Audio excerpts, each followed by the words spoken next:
Olá, gente querida do coração verde e amarelo, Jornal Foco do Brasil, compromisso com a verdade. Contamos com o seu comentário, seu like, diga de qual lugar abençoado do Brasil ou do mundo você assiste o Jornal Foco do Brasil, participe do chat ao vivo e veja se o sino de notificações está ativado.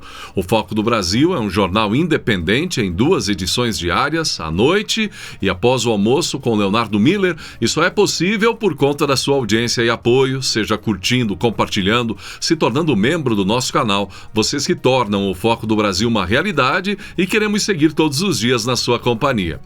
Vamos agora às notícias desta edição. O presidente Jair Bolsonaro recebeu no Palácio da Alvorada, na manhã desta segunda-feira, 1º de agosto, o presidente do Instituto Brasileiro de Geografia e Estatística, o IBGE. IBGE que tem uma função, uma missão importantíssima: mapear o povo brasileiro. O presidente do IBGE, Eduardo Luiz Gonçalves Rios Neto, também o recenseador do Censo Demográfico 2022. Bolsonaro foi o primeiro brasileiro entrevistado por um recenseador. Presidente, é um prazer. O senhor é o cidadão número 1 do país, disse Rios Neto, inclusive em um vídeo que foi gravado e publicado nas redes sociais. E é uma tradição que os presidentes da República respondam ao questionário do IBGE na residência oficial no início da aplicação da pesquisa. O objetivo é reforçar a importância do levantamento, fundamental para a definição de políticas públicas para a população brasileira. De acordo com o IBGE, a previsão é que sejam visitados 75 milhões de domicílios até o início de novembro. O Instituto estima que para coletar dados suficientes sobre a condição de vida dos brasileiros, será necessário percorrer mais de 8,5 mil quilômetros quadrados pelos 4 cantos do país. Estou aqui com o presidente do IBGE, o Gabriel, que me entrevistou. Sou a primeira pessoa a ser entrevistada pelo Censo 2022. Presidente, é um prazer. O senhor é o cidadão número 1 do país e nós estamos começando daqui durante 3 meses, agosto, setembro, outubro, que todas as residências brasileiras recebam o IBGE bem, para que a gente entreviste todos os domicílios, faça o recenseamento de todos os domicílios para o bem da nação. Começamos com o presidente da República. Gabriel, como é que foi a tua primeira entrevista aí, foi bem? Foi tranquilo demais, agradecer ao presidente, senhor Jair Bolsonaro, por conceder a entrevista pra gente. E assim, é importante receber o censo na sua casa, porque será de suma importância para formular as políticas públicas do Brasil daqui pra frente. A todos os licenciadores, parabéns pelo trabalho e vamos em frente, o Brasil é nosso. E, para marcar o dia, o presidente falou com apoiadores na manhã desta segunda-feira, vestido com um colete do IBGE, do Censo. Bolsonaro falou sobre vários assuntos, e entre eles, sobre a queda no número de invasões do MST. Nós titulamos já 370 mil assentamentos pelo Brasil. Era posse, passou a ser proprietário. Esse pessoal era tudo de esquerda. O registro da terra facilitou demais. Você pode ver, há pouco tempo, o governo Fernando Henrique, era uma invasão por dia. O nosso são 4 por ano. Mas porque nós demos dignidade pro cara. Deu o título para ele. Tirei dinheiro de ONGs que financiavam os cabeças do MST. Esse foi o principal. O armamento também, facilitando bastante a questão do armamento. Propriedade privada é privada, ninguém pode invadir nem teu apartamento, nem tua fazenda, nem tua chácara. É muito bom, tem que ter segurança. A imprensa bate em mim que eu estou batendo recorde de venda de armas, né? Sim. Graças a Deus. Bastante, quero facilitar mais ainda. Quanto mais armas, mais segurança. Tem um malandro lá, já vai saber que, pô, tem uma chance desse doido estar armado também. O CAC, no meu governo, em 3 anos e meio, dobrou. Somos 700 mil CAC no Brasil. Esse número era grande, só que ele era no mercado negro, né? Esse número era muito grande de armas. Não, lá atrás, 2004, 2005, fizeram o Estatuto de Desarmamento para desarmar o pessoal, o cidadão de bem. A vagabundagem começou cada vez mais armada. Como é que está a vagabundagem agora no Rio? Uma decisão aqui do outro lado da pista. E o tempo que tem. A primeira-dama Michele Bolsonaro comandou uma vigília nos palácios da Alvorada e do Planalto, segundo imagens da vigília compartilhadas pelo Instagram de Michele. Nos vídeos, a esposa do presidente aparece pregando com uma Bíblia na mão. Cerca de 30 pessoas participaram da vigília, que, segundo a primeira-dama, acabou às 5 horas da manhã. Ela não diz que dia, noite que foi, enfim, mas os vídeos foram postados na noite de domingo, 31 de julho. Os participantes cristãos cantaram louvores na área externa do Alvorada e em diferentes espaços do Palácio do Planalto. No edifício sede da Presidência da República, eles desceram a rampa que liga o gabinete presidencial ao Salão Nobre, local onde ocorrem cerimônias oficiais. Quem diria, uma primeira-dama extremamente cristã e levando essa energia cristã, positiva, divina de Deus para esses ambientes que são importantes, pois ali acontecem algumas das principais decisões do nosso país. O preço atual da gasolina nas refinarias brasileiras está abaixo da média de 167 países. O litro do combustível estava em $1,11 de dólar, R$ 5,74. A média no universo pesquisado era de 1,41 ou R$ 7,29. Atualmente o Brasil tem o segundo preço mais baixo do litro de gasolina entre os integrantes dos BRICS: Brasil, Rússia, Índia, China e África do Sul. Grande produtora de petróleo e gás, a Rússia mantém o combustível em 85 centavos de dólar, R$ 4,40, e lidera a lista. A informação é da revista Oeste. Na China, o valor está a 28 centavos de dólar, mais caro do que no Brasil, em $1,39. Na Índia chega a $1,30 e na África do Sul a $1,56. Os grandes produtores de petróleo, como a Rússia, são predispostos a conviver com preços mais baixos, não é?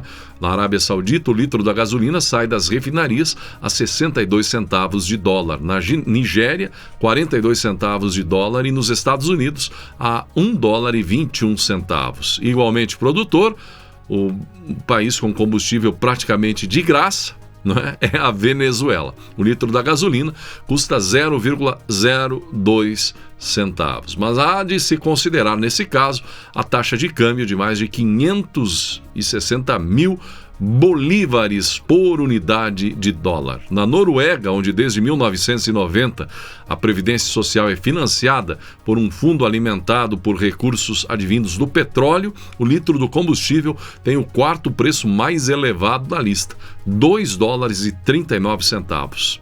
Aí então, de toda forma, o Brasil vivendo este momento também onde a população sente nas bombas, não é?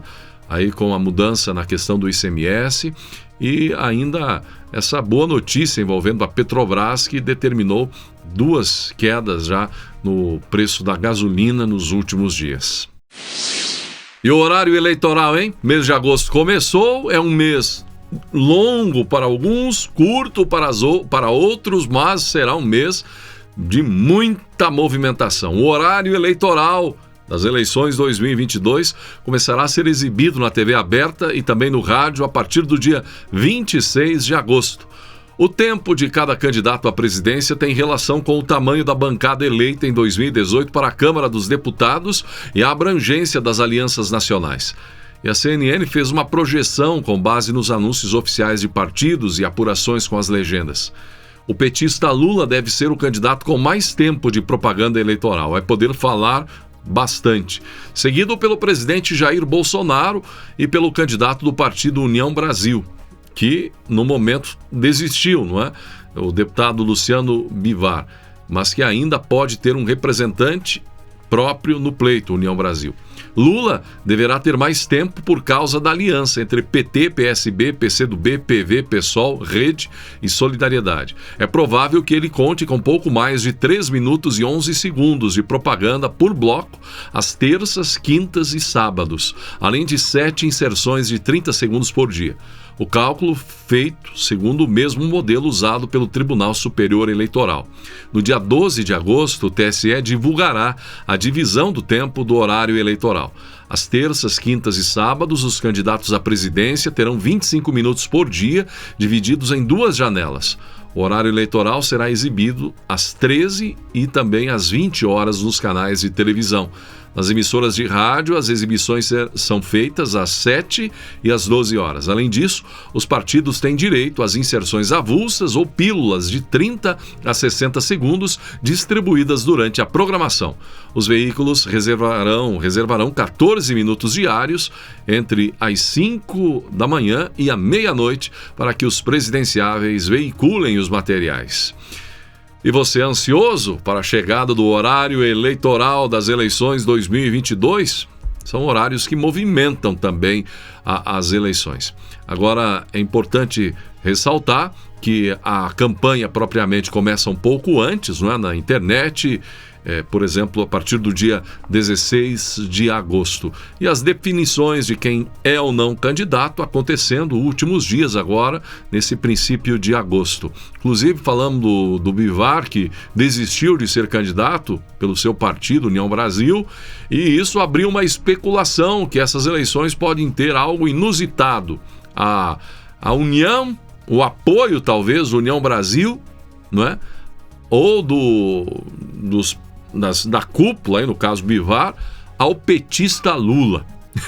E neste caso tem Moro no União Brasil.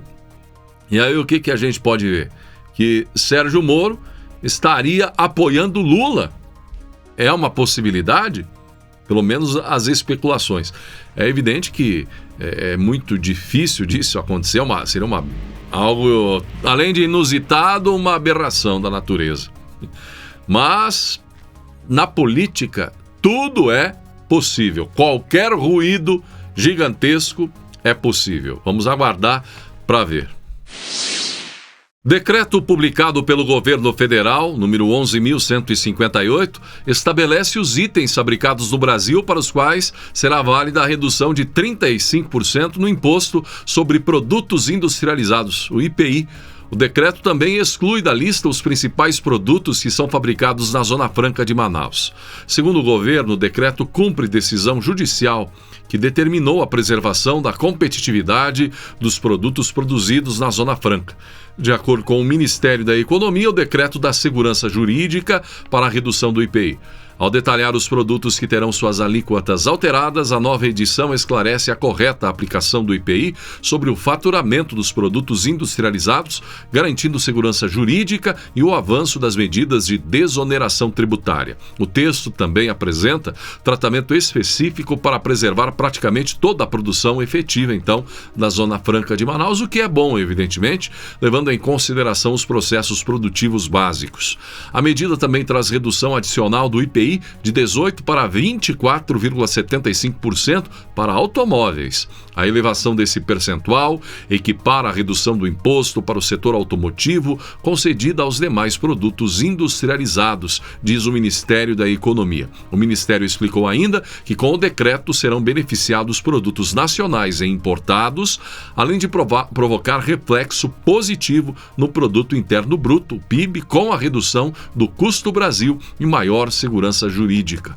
Espera-se ampliar a competitividade da indústria com menos impostos e aumento da produção, diz o Ministério da Economia. Esvaziado pelo período eleitoral e com matérias prestes a perder a validade, o Congresso Nacional voltou oficialmente nesta segunda, dia 1º, ao trabalho após o recesso parlamentar. Deputados e senadores agora têm até o dia 7 de agosto para aprovar 3 medidas provisórias. Caso contrário, elas perderão a validade. Na lista estão as MPs que regulamentam o teletrabalho, admitem novas regras trabalhistas durante calamidade pública e ampliam linhas de financiamento do programa de simplificação do microcrédito digital. Na Câmara dos Deputados, o líder do governo, o deputado Ricardo Barros, adiantou que até esta sexta, dia 5, haverá um esforço concentrado, acordado com o presidente da Casa, Arthur Lira. No período, a ideia é votar também propostas com prazo de vencimento até outubro. Um segundo esforço concentrado está previsto para a última semana de agosto até 1º de setembro.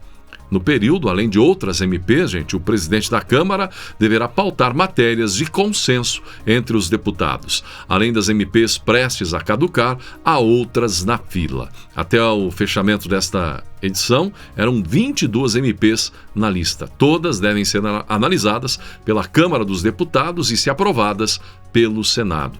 Entre as medidas provisórias pendentes está a que trata da abertura de crédito extraordinário de 27,09 bilhões de reais no orçamento deste ano para pagar benefícios ampliados na proposta de emenda à Constituição que prevê a criação de um estado de emergência para ampliar o pagamento de benefícios sociais.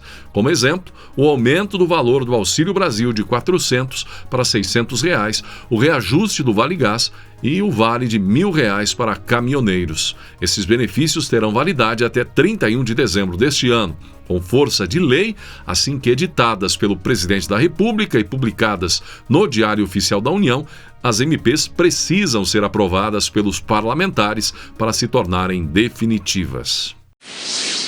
As estatais brasileiras registraram um prejuízo de 32 bilhões de reais em 2015, sob o governo da petista Dilma Rousseff. Um dos principais responsáveis por esse resultado negativo foi a política de controle de preços que começou no governo de Lula, mas que se acentuou durante a gestão da petista, conforme inclusive artigo publicado no jornal Valor Econômico. E além disso, evidentemente, os escândalos de corrupção que abalaram as estatais brasileiras. No ano passado, no entanto, o resultado obtido pelas empresas controladas pela União sob o governo Bolsonaro foi de um lucro líquido de 187,7 bilhões de reais. Encerrou-se assim o ciclo dos mega prejuízos de estatais liderados por Petrobras, Eletrobras, Correios e Infraero. Com o lucro de 2021, que representou o triplo do valor apurado no exercício anterior, 2020, corresponde a 60 bilhões de reais, as empresas estatais federais pagaram a título de dividendos aos acionistas e juros sobre capital próprio a quantia de 101 bilhões de reais. Especificamente, para a União, foram pagos 43 bilhões de reais. Uma significativa diferença, não é? De um momento para outro na história do país. Em 2015, prejuízos bilionários e escândalos de corrupção, para agora um período de boa gestão. Evidentemente, aqueles escândalos ficaram para trás e também de muito dinheiro, lucro às estatais, não é? De prejuízo para lucros recordes. O ex-ministro Abraham Weintraub anunciou que desistiu de sua candidatura ao governo de São Paulo e que concorrerá a uma vaga na Câmara dos Deputados. O anúncio foi feito durante convenção do Partido da Mulher Brasileira por meio de videoconferência. Arthur Weintraub, seu irmão, também anunciou que desistiu de concorrer ao Senado. Há quem diga que os irmãos ficaram assustados ou impressionados com a força da oficialização de Tarcísio de Freitas como candidato do Republicanos com o apoio do presidente Bolsonaro. O evento foi um sucesso, reuniu multidões, contou com a presença do presidente Jair Bolsonaro e da primeira-dama Michele, que inclusive arrancou lágrimas emocionadas de Tarcísio. E falando em São Paulo, uma pesquisa divulgada aí pelo Instituto Paraná Pesquisas, não é? Dando conta de que o presidente Bolsonaro lidera as intenções de voto para a presidência em São Paulo. Tarcísio avança, embora ainda Haddad esteja na primeira posição, mas para um candidato novo em São Paulo, Tarcísio vem realmente implementando uma firme convicção diante aí dos resultados, não é, dos levantamentos eleitorais, de que tem tudo para realmente deixar um tempo, por exemplo, de mandatos tucanos no estado de São Paulo para trás e surpreender a todos, inclusive o que lidera atualmente Haddad. O chefe do Gabinete de Segurança Institucional, o general Augusto Heleno, desmentiu a publicação do Robson Bonin da Veja, em que afirmava que o presidente Jair Bolsonaro estaria humilhando generais da reserva. General Heleno, furioso, não gostou da publicação. A situação foi desmentida por Heleno em seu Twitter. Além de desmentir o que foi publicado na Veja, o general Heleno afirmou que os jornalistas de esquerda tendem a inventar mentiras toda a semana. Inclusive, alguém aí nos comentários perguntou: cadê o general Heleno? Está aí então, saindo em defesa do governo, desmentindo o que ele julga ser uma fake news publicada na Veja. O transporte de cargas no Brasil deve registrar um novo recorde em 2022 e ser o maior da história, superando os números do ano passado. Em 2021 foram movimentadas 1,9 trilhão de TKUs, unidade que combina toneladas com quilômetros percorridos, o que representa um aumento de quase 10% em relação ao ano anterior. Esse transporte gerou mais de R$1 trilhão, 16% superior ao verificado em 2020 em custos. O transporte rodoviário, 60%, ferroviário, 20% e aquaviário, 14%, foram os maiores responsáveis pelo movimento de mercadorias. Os dados foram divulgados pelo jornal Valor Econômico. O levantamento leva em consideração o movimento de mercadorias com origem e destino no país, somando todos os modais. Boa notícia, o IBGE também registrou em 2021 um crescimento do setor de transportes de 11,4%, ou seja, acima da expansão do PIB, que foi de 4,6%. Mais alguns momentos do presidente Jair Bolsonaro nesta segunda-feira. Do óleo russo lá. Mas é uma energia muito É positiva. E a sua saúde? Tá bacana? Tô bem. Apesar da idade, tá chegando, né? Tô bem. A idade chega pra todo mundo. Vai chegar em todo mundo, né? Já chegou. 17. Já chegou. Qual a questão daquele petróleo lá da Rússia? Os que estão Já embargando tá sendo aí e negociado. tal, Não, é isso? não, Você não. conversa, né? Não chega, não tá. Não tem um contrato na então não tá chegando nada no momento ainda. Entendi. Mas a ideia, você vê o globo, né? É chegar por cima. E os fertilizantes ainda é uma garantia muito grande, né? Para quem alimenta 1 bilhão de pessoas. Mais de 1 milhão de verdade, mundo. Essa política no Tocantins. Sem nós, o mundo passa fome. Com certeza. Vai conseguir fazer as lives ainda? Por causa da... E a política no Tocantins, como é que a gente faz? Ah, vai com você, não. Não, socorre nós lá, manda a gente produto de Santa Catarina aqui é um sucesso tremendo. Você fabrica ou Não, revende? eu sou o representante do Jorge e do Renato, que tiveram te visitando esses dias. Tá certo. E que o contrato pode fazer, não? Pode fazer. Não vou fazer contrato, não. E é sucesso lá, é sucesso. Sucesso. Estão vendendo quanto a latinha lá? A R$6,99. Eu já vi gente vendendo a 25 lá em Gramado. Lá é Gramado, é Gramado. Lá é. E é exatamente isso aqui. Tem na internet para comprar. O cara compra para guardar. Para guardar. Pô, se tiver um empresário aí que quiser conversar comigo, tem a ideia de umas imagens melhores aí. Imagem melhor. Tá linda essa. Show de bola. Essa cerveja tem na internet, né? Prima que ele é lá da Bahia, ele é vereador. Ô, vereador, Pode tirar assim? eu conversei com o vereador também. Vai ter o olho aí, cara. Chegar a presidência aqui é mais pesado. Ô, presidente, olha Presidente, um com a cópia. Presidente, Rogério já assumiu a dianteira lá no Senado, viu? Já. Presidente, Tá fazendo um esse trabalho. julgamento das fake news aqui vai ser hoje. Hoje, dia primeiro, tô sabendo. Diz que tem o julgamento das fake news, nós vamos ficar lá, vamos lá na porta para ver. Primeiro, eu não sei o que é fake news. Quem vai decidir o que é fake news? Ele não tá nem... Quem vai decidir? Quem decide O pessoal qual é a diz que a verdade? facada em mim foi facada. Quem diz isso? Está cometendo fake news ou não? É verdade. Não, verdade. E assim chegamos ao final de mais uma edição do Jornal Foco do Brasil.